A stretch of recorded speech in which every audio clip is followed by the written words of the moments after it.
அதை அறியாமல் விடமாட்டேன், அதுவரை உன்னை தொடமாட்டேன்.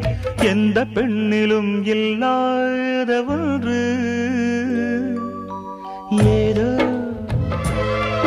அது ஏதோ அடி ஏதோ உன்னிடம் இருக்கிறது.